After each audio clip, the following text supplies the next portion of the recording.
কোনো science fiction বা কাল্পনিক সিনেমার দৃশ্যগুলো যদি হঠাৎ আপনার চোখের সামনে বাস্তবে রূপ নেয়, ৩৫০ মিটার উঁচু আকাশে ঝুলে থাকা কোনো ফুটবল স্টেডিয়াম কিংবা পাহাড় কেটে তার পেটের ভিতর বানিয়ে ফেলা বিশালাকার গ্যালারি, ঠিক এমন এক অসম্ভব কল্পবিজ্ঞানকে বাস্তবে রূপ দিতে $২০ বিলিয়ন এক মহাজাগতিক বাজিতে নেমেছে সৌদি আরব।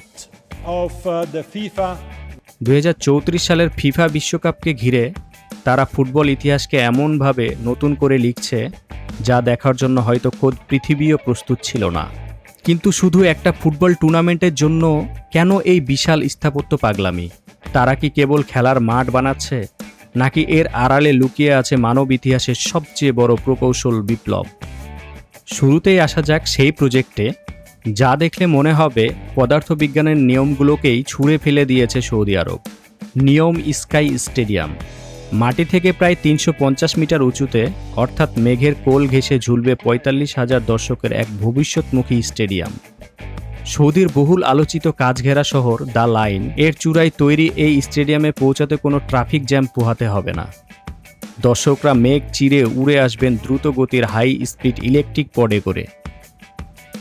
দিনের আলোয় সূর্যরশ্মি প্রতিফলিত করে এটি যেন শূন্যে অদৃশ্য হয়ে যাবে, আর রাত নামলে হাজার হাজার ডিজিটাল আলোর মায়াজালে রূপ নেবে এক ভাসমান রূপকথায়। যদি মনে করেন আকাশেই শেষ, তবে ভুল করবেন। রিয়াদের কিদিয়া অঞ্চলের খাড়া পাহাড়ের বুক চিরে জন্ম নিচ্ছে প্রিন্স মোহাম্মদ বিন সালমান স্টেডিয়াম।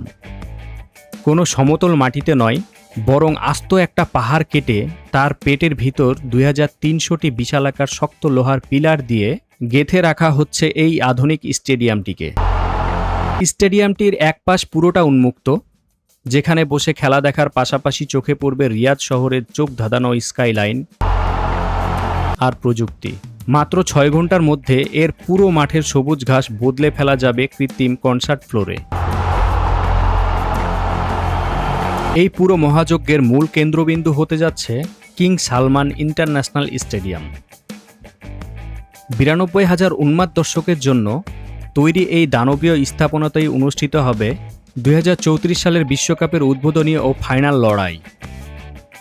এটি তৈরিতে খরচ হচ্ছে প্রায় ৬০,০০০ টন স্টিল ও ২.৫ লক্ষ ঘনমিটার কংক্রিট।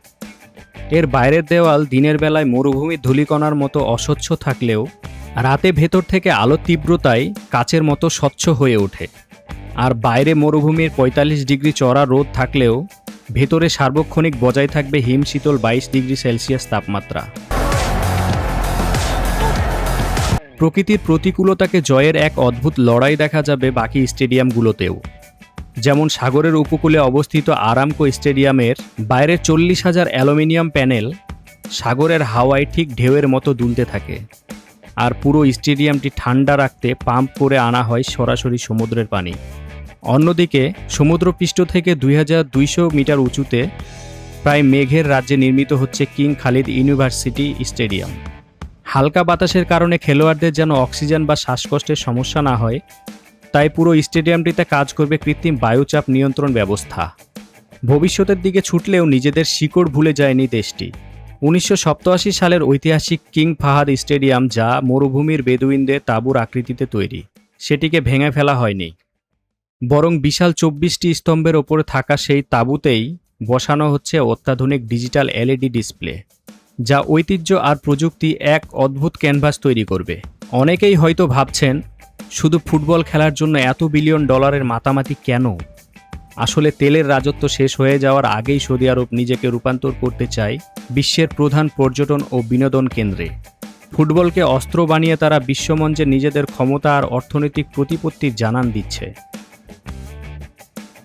কিন্তু প্রশ্ন থেকে যায়, প্রকৃতি আর মাধ্যাকর্ষণকে চ্যালেঞ্জ জানিয়ে তৈরি এই অবিশ্বাস্য ডিজাইনগুলো কি সত্যি সফল হতে যাচ্ছে, নাকি এগুলো মরুভূমির বুকে নির্মিত কোনো সোনালী মরীচিকা? আপনার কি মনে হয়? কমেন্ট করে জানান আপনার মতামত।